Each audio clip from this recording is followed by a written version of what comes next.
Ravan Shukla the scholar YouTube channel पर आपका स्वागत है। आज का जो हमारा टॉपिक है वो है हिंदी में र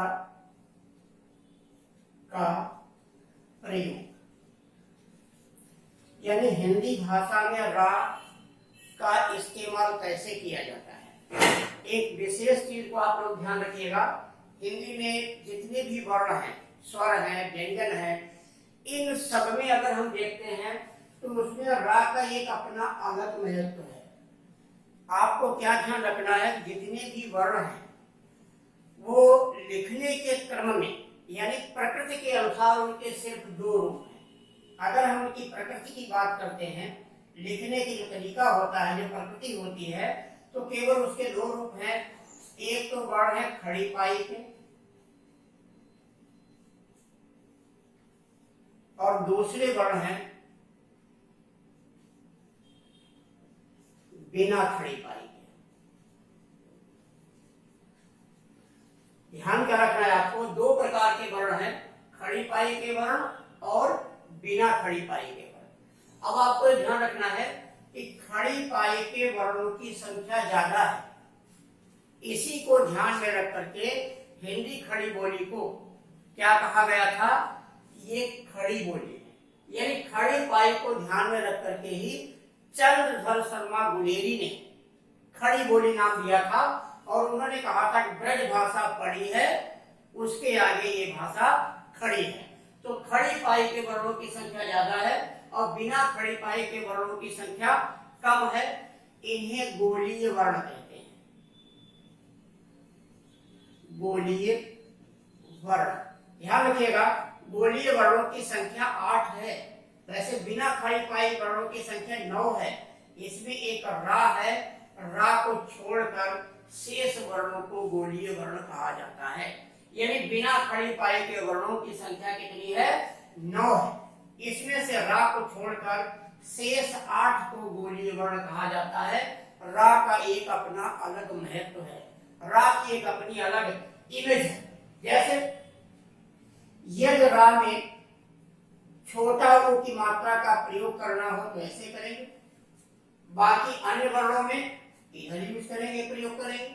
इसी प्रकार से अगर इसमें बड़ा ऊ की मात्रा का प्रयोग करना है तो इस तरीके से गुंडी लगा दी जाएगी, ये प्रयोग इसका हो जाएगा, बाकी सब में क्या हो जाएगा, ऐसा प्रयोग हो जाएगा।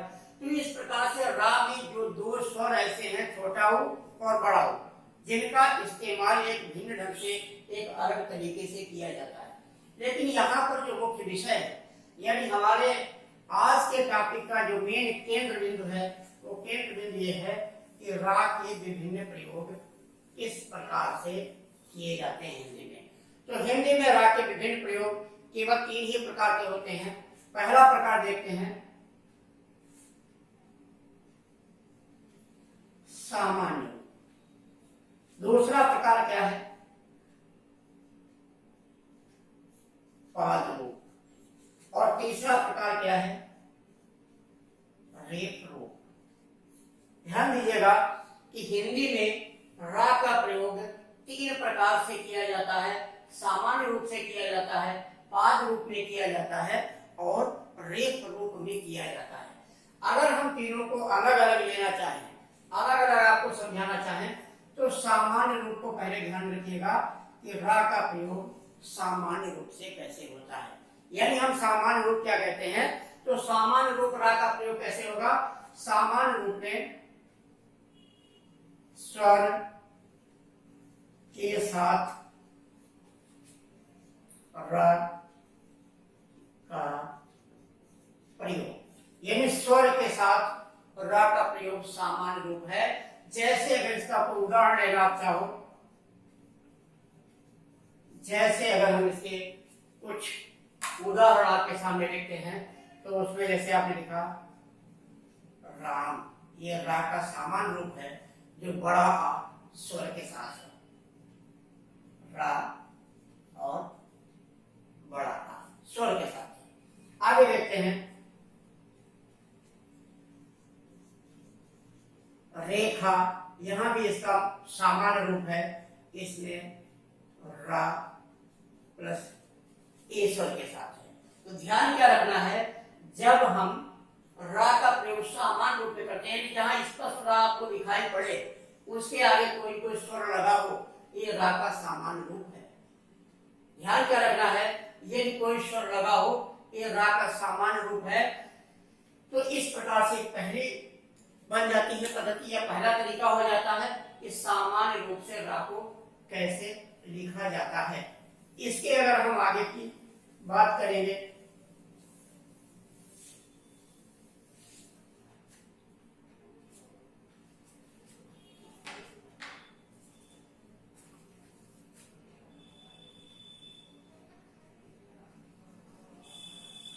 सामान्य रूप के बाद दूसरा था पाद रूप। पाद जो शब्द है इसका मतलब पैर, पैर यानी इसका मतलब नीचे। सामान्य रूप पाद रूप को हम क्या कह सकते हैं, इसको हम पैर कह सकते हैं, इसको हम कह सकते हैं नीचे। तो क्या होता है, वर्ण के नीचे लिखना, वर्ण के नीचे लिखना। ध्यान दीजिएगा, अगर हम इन चीज को बारीकियों से देखेंगे, अगर हम चीजों को ध्यान से पढ़ेंगे, तो ये कभी दिमाग से न उतरने वाली व्यवस्थाएं हैं। आपके दिमाग से कभी उतरेगी नहीं, क्योंकि कोई भी विषय, कई बार इस बात पर चर्चा की जा चुकी है, बताया जा चुका है, वो समझने के लिए होती है। हमें उन बातों को समझना पड़ता है, हमें उनको पढ़ना नहीं है, रटना नहीं है, हमें केवल उनको समझना है। तो पाद रूप यानी वर्ण के नीचे लिखना है। और वर्ण के कितने रूप बताए हमने आपको, एक तो खड़ी पाई के वर्ण और एक बिना खड़ी पाई के वर्ण। यदि वर्ण खड़ी पाई का है, यदि कोई वर्ण खड़ी पाई का है, तो रा इस तरीके से प्रयोग किया जाता है। इनका अपना नोट्स बनाते रहें, अपने हिसाब से इनको लिखते रहें, क्योंकि नोट्स कोई दूसरा नहीं बनाता है। नोट्स एक ऐसी चीज है जो विद्यार्थी को अपने आप बनानी पड़ती है। जब हम किसी नोट्स को अपने हिसाब से बनाते हैं, अपने सिस्टम से बनाते हैं, अपने ट्रिक से बनाते हैं, तो उसे हमें पढ़ने में आसानी होती है। किसी दूसरे के द्वारा बनाए गए नोट्स, वो उसका अपना कंटेंट होता है, अपना उसका तरीका होता है, वो आपको उतना समझ नहीं आता है। यदि खड़ी पाई युक्त वर्ण है, तो इस तरीके से इसका प्रयोग किया जाएगा। एक प्रकार समझ लो, ये उल्टा वाई बनी हुई है। कुछ उदाहरण आपको देते हैं। स्रोत, बड़ा ही महत्वपूर्ण शब्द है स्रोत। ध्यान दीजिएगा सभी लोग, ये स्रोत एक ऐसा शब्द है, ये बुक में जब लिखा होता है, जो शिक्षक इसको पढ़ाते हैं, जो बच्चे इसको पढ़ते हैं, प्राइमरी लेवल की बात करिएगा, तो ये क्योंकि इस तरीके से लिखा होता है, तो वो पढ़ते हैं इसको स्रोत होता है। स्रोत और स्रोत दोनों में फर्क है। स्रोत मतलब होता है पूजा के मंत्र, और स्रोत में होता है कहीं से किसी चीज का उद्गम होना। चलिए उस पर तो बाद में डिस्कशन होगी। तो यहाँ क्या लिखा, यहाँ सा के नीचे रा लगा है, सा के नीचे रा लगा हुआ है। सा एक खड़ी पाई का वर्ण है, इसलिए सा के नीचे रा लगा है। ग्राम, ग्राम एक खड़ी पाई का गा वर्ण है, इसमें उसके नीचे लगा हुआ है। क्रम का एक खड़ी पाई का वर्ण है और ये उसके नीचे लगा हुआ है। तो ध्यान रखिएगा, किसी भी खड़ी पाई के वर्ण में ये खड़ी पाई के साथ लगाया जाता है।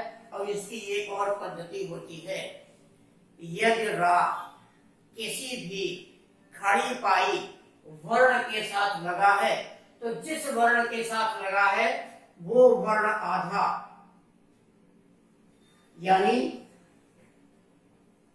स्वर रहित, और रा होता है पूरा, यानी स्वर सहित।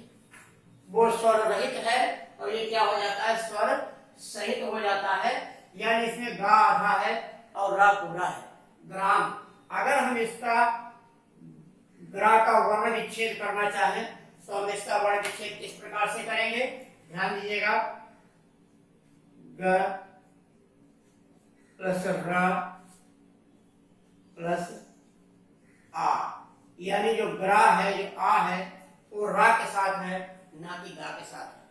दूसरा क्या होता है कि जो वर्ण पहले बनता है वो आधा होता है और जो बाद में बनता है वो पूरा होता है। ध्यान रखिएगा, जितने भी संयुक्त वर्ण हैं इनसे ये भी एक संयुक्त वर्ण ही बन जाता है। इन संयुक्त वर्ण का एक नियम होता है कि जो आपने पहले लिखा है वो आधा है और जो बाद में लिखा है वो पूरा। जैसे हमने पहले क्या लिखा था, गा, ये आधा है, दोबारा क्या लगाया, रा, ये पूरा है। गा आधा है और रा इसमें पूरा है। तो इस प्रकार से अगर खड़ी पाई वाले वर्ण हैं तो रा कुछ इस प्रकार से इस्तेमाल किया जाता है।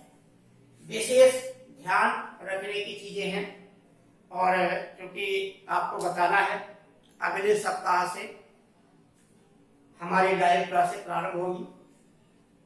शुरुआत से विस्तार से आपको बताया जाएगा। हिंदी के जितने भी टॉपिक्स हैं उन सभी टॉपिक्स को आपको क्रम बाय क्रम पढ़ा दिया जाएगा, एक से लगा करके लास्ट तक जितने भी उसमें टॉपिक्स होते हैं सभी आपको बताए जाएंगे।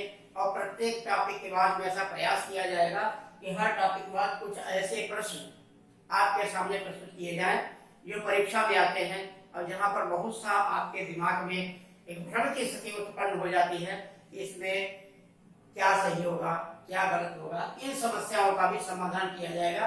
तो प्रत्येक टॉपिक के बाद उससे रिलेटेड कुछ ऐसे क्वेश्चन जो वर्तमान में आते हैं।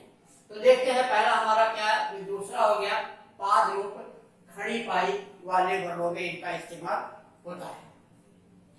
अब देखते हैं इसी का पाद रूप का है दूसरा नियम है खड़ी पाई वाला, और पाद रूप का अगला नियम जो है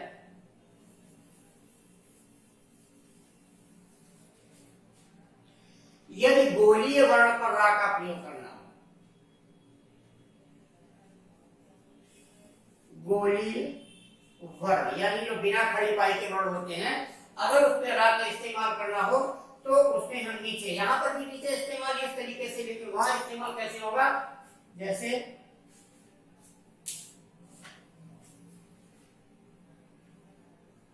ड मा, और ये डा क्या है, आधा है, इसी में हमने रा लगा दिया, ये हो गया ड्रम। ड्रम हमने लिखा, बहुत से लोग सोचते हैं कि यहाँ पर रा ऐसे बना है, रा ऐसे नहीं है, ये डा आधा है, हलंत लगा हुआ है, क्योंकि गोलीय वर्णों को हलंत लगा के आधा किया जाता है और खड़ी पाई वाले वर्णों में खड़ी पाई को हटा दिया जाता है, तब उन्हें आधा किया जाता है। ड्रम जैसे है, अब मान लिया हमने लिखा ट्रक, तो क्या है, टा आधा है, फिर इसमें रा लगा हुआ है और का बना हुआ है ट्रक। इसी प्रकार से जो गोलीय वर्ण है उसमें रा का प्रयोग इस प्रकार से किया जाएगा, जो हमको ऐसा लगेगा कि इसमें ऐसा रा है, रा ऐसा नहीं, रा यही है। किसी में हम रा ऐसे लगाएंगे, लेकिन फिर अपने पूर्व नियम को याद रखिएगा, यदि कोई दो वर्ण एक साथ हैं तो इसमें जो पहले बना है वो आधा है, जो बाद में बना है वो पूरा है, अर्थात यहाँ पर भी रा कैसा है, रा अपने पूर्ण रूप में है, रा पूरा बना हुआ है। तो इस प्रकार से हमें दूसरे देखा पाद रूप में, यानी पाद रूप का मतलब पैर हो गया, नीचे हो गया, यानी रा का प्रयोग वर्ण के नीचे किया जाता है। यदि रा का प्रयोग किसी वर्ण के नीचे किया गया तो उसके दो तरीके होंगे, खड़ी पाई वाले में और बिना खड़ी पाई यानी गोलीय वर्णों में। अब देखते हैं इसका तीसरा रूप।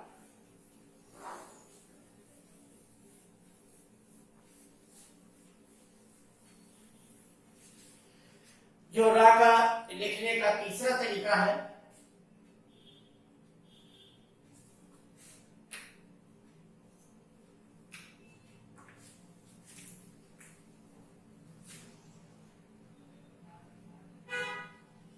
उसे रेप रूप कहते हैं। जहां रेप हो जाए, रेप रूप ऐसा शब्द आ जाए तो इसका मतलब होता है अब ये रा आधा रहेगा और कहां लगेगा,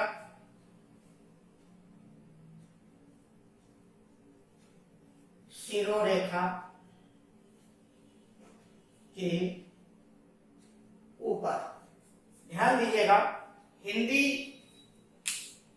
एक ऐसी भाषा है, हिंदी को शिरोरेखीय भाषा कहते हैं। इसके सिर पर एक रेखा खींची जाती है। हिंदी को विशिष्ट भाषा कहते हैं क्योंकि जिस रूप में इसके चिन्ह होते हैं, संकेत होते हैं, अक्षर होते हैं, उसी रूप में लिखे और बोले जाते हैं। इसको वियोगात्मक भाषा भी कहते हैं। हिंदी कैसी एक भाषा है? हिंदी एक वियोगात्मक भाषा है। वियोगात्मक मतलब अक्षर अलग अलग लिखे होना। वियोग दूर दूर, अलग। तभी हम किसी इंग्लिश या अन्य वर्णों को देखते हैं उसमें हम मिला के जोड़ के लिख सकते हैं, लेकिन ये जोड़ के नहीं लिखे जाते हैं, इनको शिरोरेखा जोड़ती है। तो क्या होगा, ये राजेश का रूप जो होगा रा का, ये शिरोरेखा के ऊपर होगा। इसको हम शिरोरेखा के ऊपर लिखेंगे। उदाहरण के रूप में हमने क्या किया, कर्म। अब यहाँ पर जो रा बना है वो शिरोरेखा के ऊपर है। ध्यान रखिएगा, जितने भी वर्ण हैं, प्रत्येक वर्ण को आधा करने के अलग अलग नियम हैं, लेकिन रा एक ऐसा वर्ण है इसके नीचे हलंत नहीं लगता। वर्ण विन्यास की बात अलग है, सामान्य रूप से हलंत नहीं लगता। ये इसी तरीके से आधा हो सकता है। तो हमने लिखा कर्म, यहाँ क्या है, रा शिरोरेखा के ऊपर है। ये रेफ वाला रा है और ये रा यहाँ पर स्वर रहित है, आधा है। ये रा कैसा है, आधा है, यानी स्वर रहित है। तो ये आपको ध्यान रखना है कि यदि, अब जैसे आप लिखो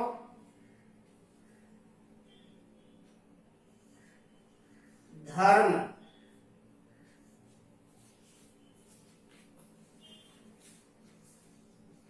कार्य, जहां ऊपर जाएगा एक रूप हो जाएगा और आधा स्वर हो जाएगा। अब यहां आपको एक नोट लिखना है, उस पर विशेष ध्यान रखिएगा। एक नोट जो सदैव आपको स्मरण रहेगा,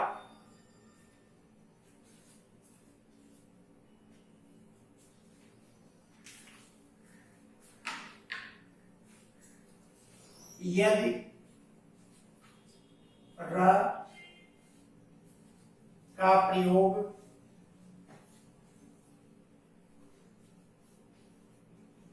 शिरोरेखा के नीचे होता है तो र पूर्ण अर्थात स्वर सहित होता है। ध्यान क्या रखना है, यदि रा का प्रयोग शिरोरेखा के नीचे होता है तो रा पूर्ण यानी स्वर सहित होता है। यदि रा का प्रयोग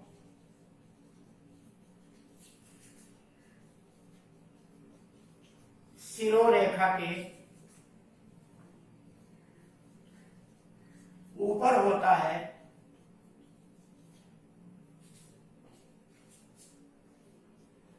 तो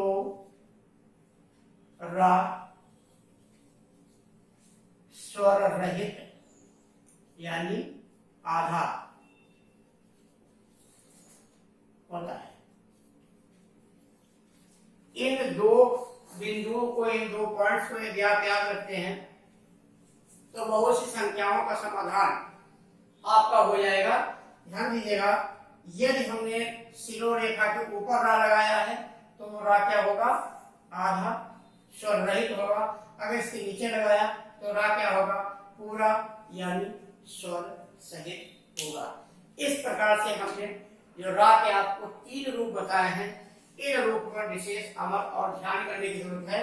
ये जो पॉइंट्स लिखे हुए हैं यही आपका नोट्स बनाने का क्रम है, या यही नोट्स आपको बनाने चाहिए, अपनी जानकारी के लिए इन्हें लिखना चाहिए।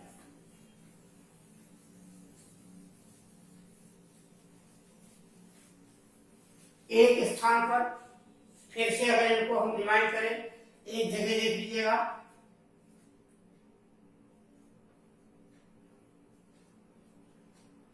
सामान्य रूप यानी रा का जो सामान्य रूप है वो ये सामान्य रूप में लिखा हुआ है।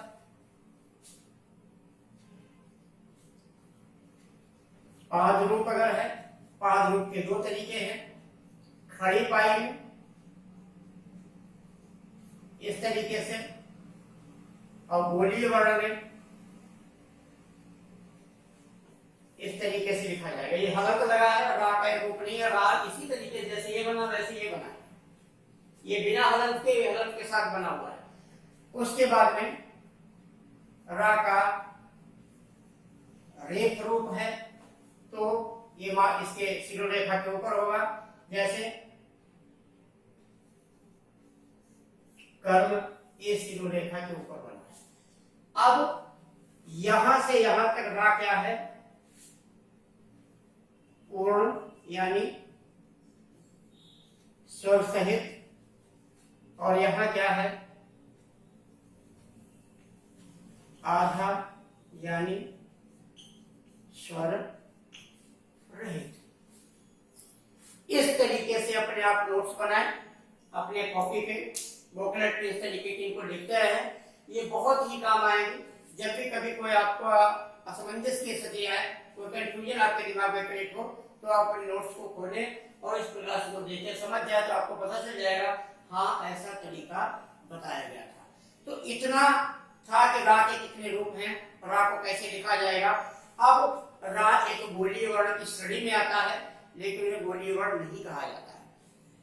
उसके बाद में रा के लिखने के ये तरीके होते हैं। इसके साथ आपको एक और चीज बतानी थी, उस पर ध्यान दें।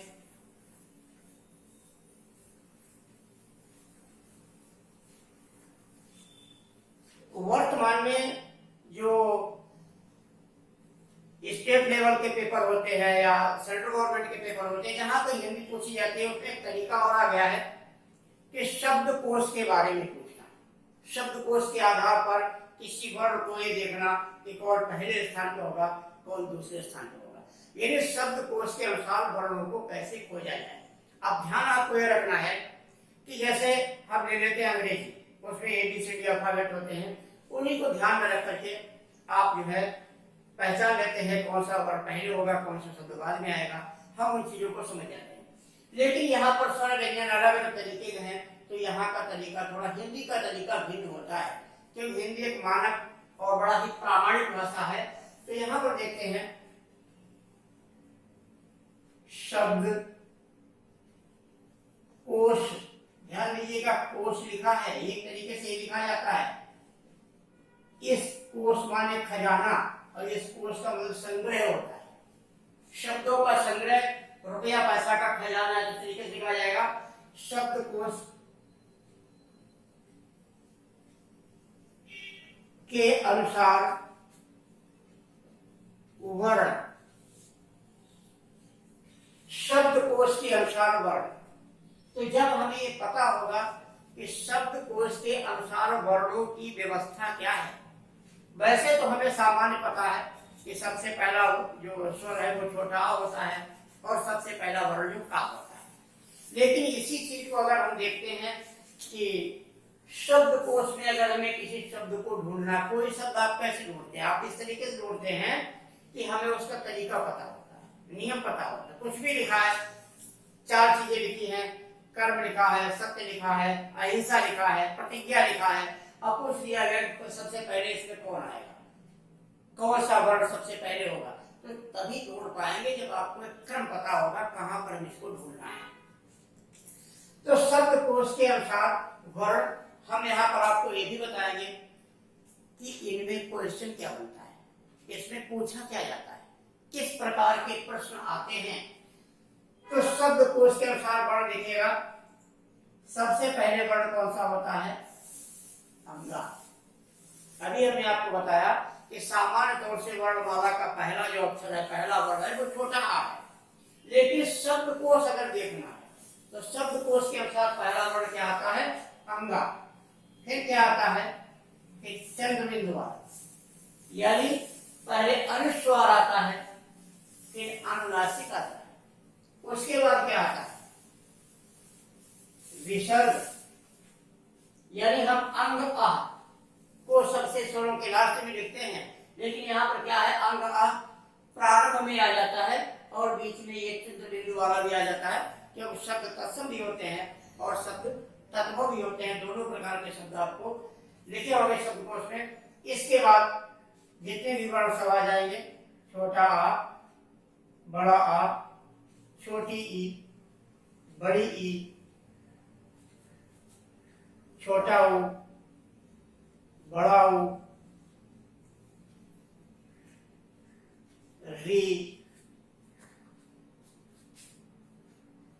ए, ऐ, ओ, औ। ये क्रम रहेगा। क्या ध्यान आपको रखना है कि ये वर्ण पहले लिखना है, शेष उसी तरीके से हैं जैसे वर्णमाला में स्वर लिखे हुए हैं।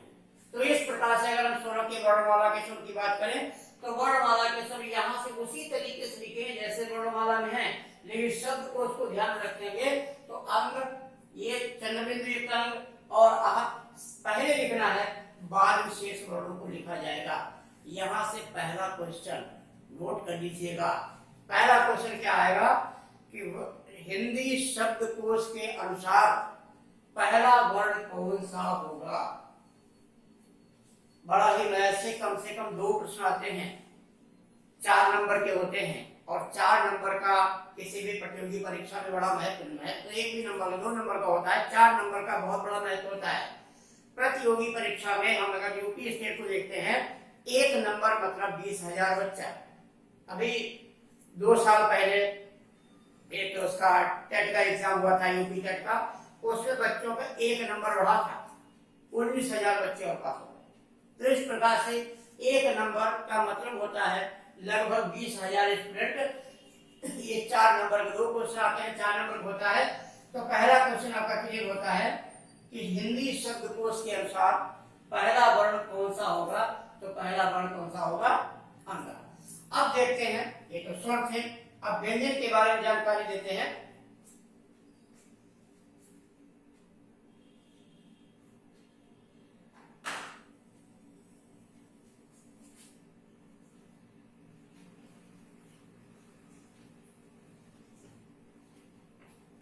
ध्यान दीजिएगा, का के बाद में ये क्षत्रिय वाला छा है, संयुक्त वर्ण है। अगर पूछा जाए कि का के बाद कौन सा वर्ण आएगा, दूसरा प्रश्न से पहला प्रश्न बनेगा कि हिंदी शब्दकोश के अनुसार पहला वर्ण कौन सा होता है? तो होगा। दूसरा बनेगा कि का के बाद कौन सा वर्ण आएगा। यहाँ क्या आपको ध्यान रखना है, यहाँ 2 चीजों पर विशेष अमल करना है। क्या अमल करना है? का के बाद कौन सा अक्षर आता है, खा से पूर्व कौन सा वर्ण आता है। तो ध्यान रखिएगा, का और खा के बीच में छा है, और क्यों है ध्यान रखना इसलिए है क्योंकि इसका निर्माण हुआ किससे है? का से हुआ है और सा से। तो का से इसका निर्माण है, इसलिए का के बाद आएगा, और सबके नीचे हलंत लगा होना अनिवार्य है। ये भी कहीं पर इस तरीके से का लिखा है और इस तरीके से का लिखा है, तो पहले इसका नंबर आएगा, बाद में इसका नंबर आएगा। ये स्वर रहित है, ये स्वर युक्त है। फिर आता है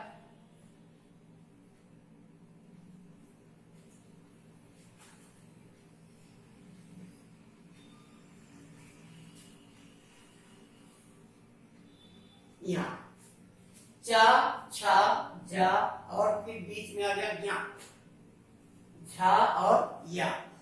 अब यहां पर भी हमको ये 2 चीजें याद रखनी है कि जा के बाद कौन सा वर्ण आएगा, या झा से पूर्व कौन सा वर्ण आएगा? जा। जितने भी संयुक्त वर्ण हैं ये 2 अक्षरों के संयोग से बने हैं। इन 2 अक्षरों के संयोग में पहला अक्षर जहां पे इसका लगा होगा उसी के बाद इसको लिख दिया जाएगा। ये चीज आपको ध्यान रखना है, ये तत्काल बाद इसके लिख दिया जाएगा।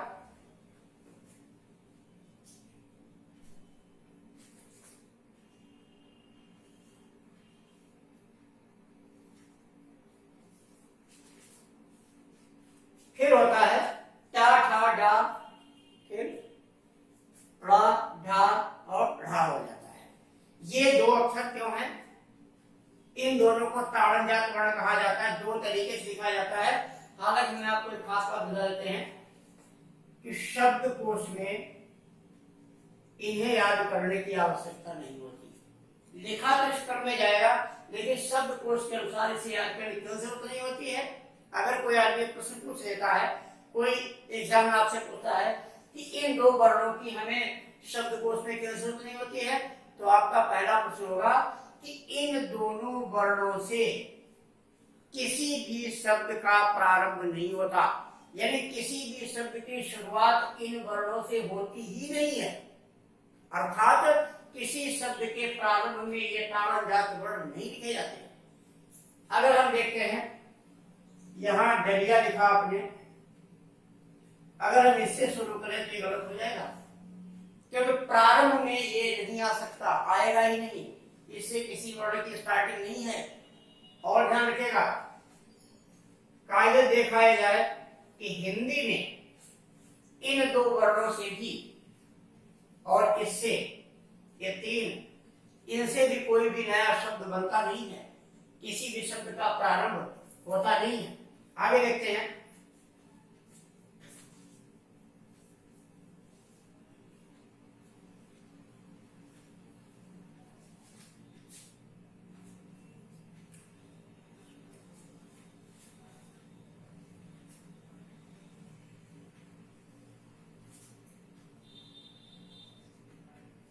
ता था दा धा ना,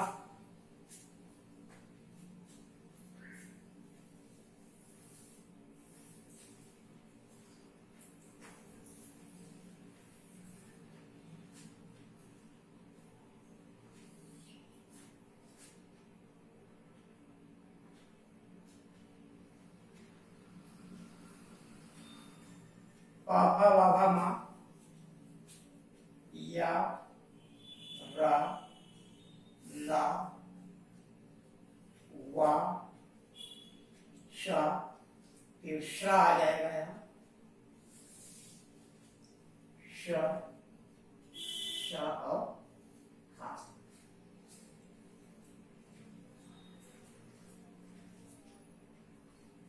यहाँ एक वर्ण और आपको लिखना था, त्रा और था।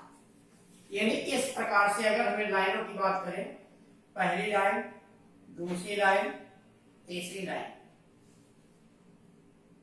और चौथी लाइन में है, इसमें कोई इस प्रकार का वर्ण नहीं है। इस तरीके से हिंदी वर्णमाला में शब्दकोश लिखे जाते हैं। तो ध्यान दीजिएगा, यहाँ पर दो प्रश्न आपके सामने हैं। पहला प्रश्न है कि हिंदी शब्दकोश के अनुसार पहला वर्ण कौन सा होगा।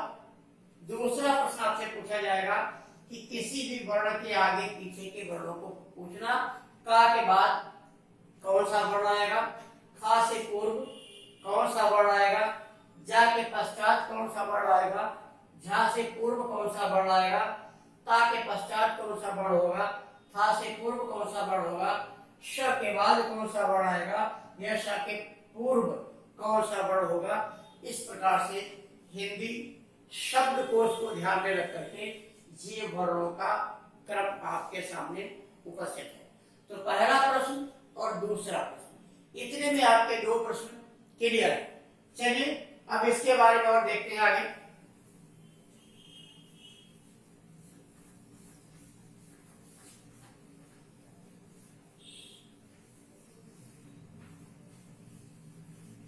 अगले सप्ताह से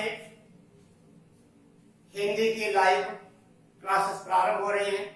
आप अपने परिचितों को, मित्रों को बताएं, उनसे जुड़े, उनको जोड़ें और विधिवत अपने क्लास को पढ़ें, उनको समझें। प्रत्येक टॉपिक, उससे संबंधित जो प्रश्न आवश्यक हैं उन सब पर फोकस किया जाएगा और एक नियम से, एक सिस्टम से पढ़ाया जाएगा। प्रत्येक टॉपिक को अलग अलग करके आपके सामने प्रस्तुत किया जाएगा। अब यहाँ पर जो तीसरा प्रश्न बनता है, वो तीसरा प्रश्न बनता है, कहीं लिखा है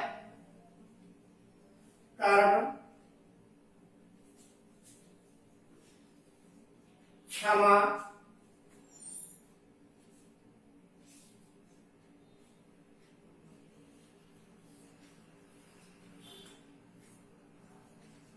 कुर्सी,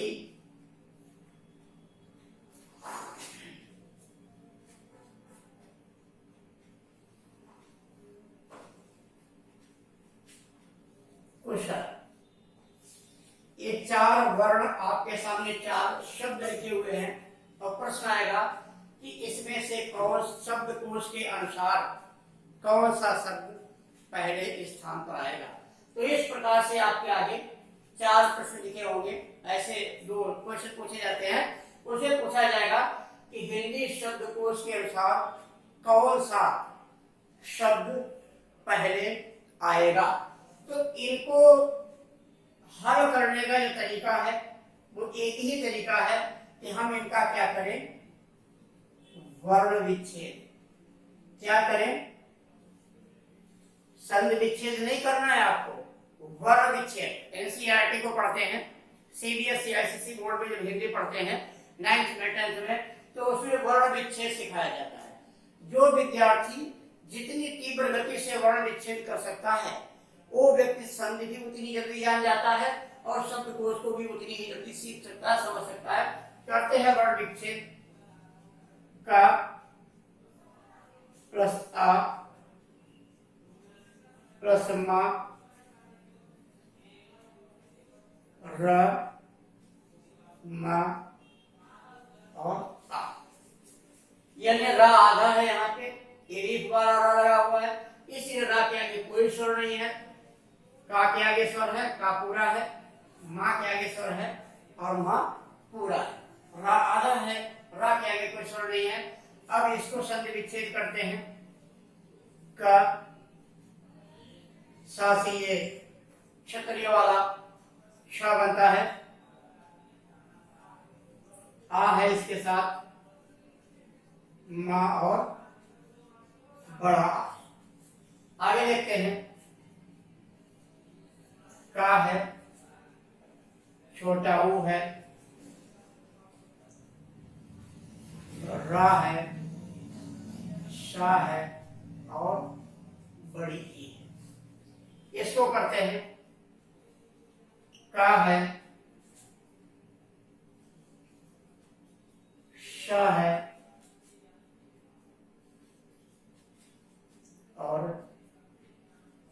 ला है और आ।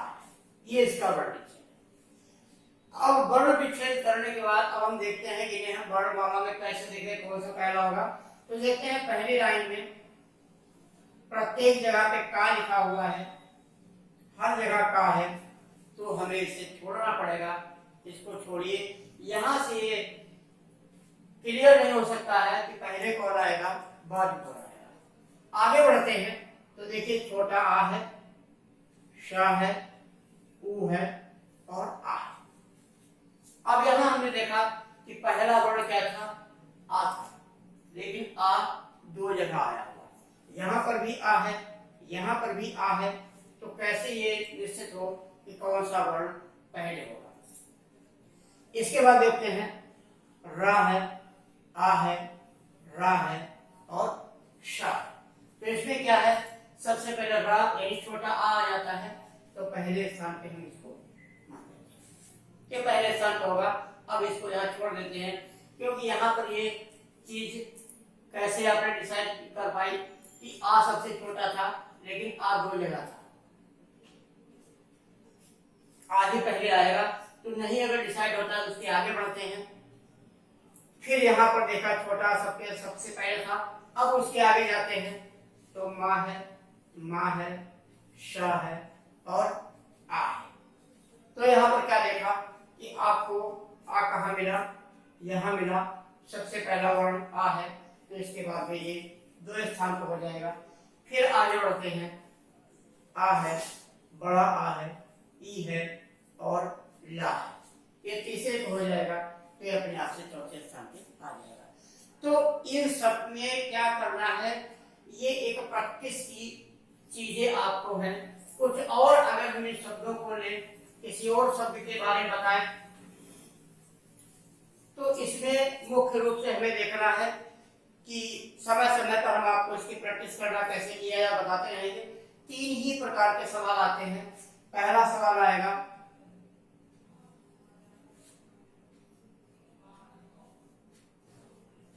शब्द कोश के अनुसार पहला वर्ण। पहला प्रश्न आ जाएगा शब्दकोश के अनुसार पहला वर्ण, तो पहला वर्ण कौन सा हो जाएगा? अंग। दूसरा का के बाद या खा से पूर्व कौन सा वर्ण आएगा? तो कौन सा हो गया? क्षत्रिय वाला छा हो गया। फिर तीसरा जो तरीका आता है शब्द कोश के अनुसार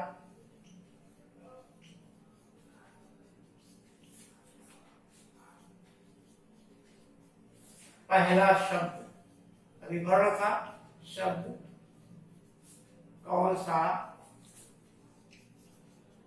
होगा? अब इन तीनों प्रश्नों का जवाब अगर हमें जांचना है या इन जवाबों के तक पहुंचना है तो हमको क्या करना है? ये पता होना चाहिए कि शब्दकोश के अनुसार वर्णों का क्रम कौन सा होगा। जब हमें वर्णों का क्रम पता है तो ये दोनों सवाल हमें हल हो जाएंगे। तीसरे के लिए हमें क्या करना है? हमें क्या आना चाहिए? वर्ण विच्छेद आना चाहिए। वर्ण विच्छेद पता है और वर्णों का क्रम पता है तो हम इस तरीके से करते हैं। तो जब हमारी रेगुलर क्लास शुरू होगी तो हम आपको कुछ 10-5 ऐसे प्रश्न बताएंगे जिनको हम समझेंगे, उनको देखेंगे कौन पहले आता है कौन बाद में आता है और उन चीजों को हम विधिवत ध्यान में रखेंगे। तो नेक्स्ट वीक से यानी अगले सप्ताह से हमारी क्लास प्रारंभ होगी। आज के लिए इतना ही और विधिवत आपको बताया जाएगा, पढ़ाया जाएगा, नोट्स भी दिए जाएंगे। आप अपने साथियों को, मित्रों को बताएं।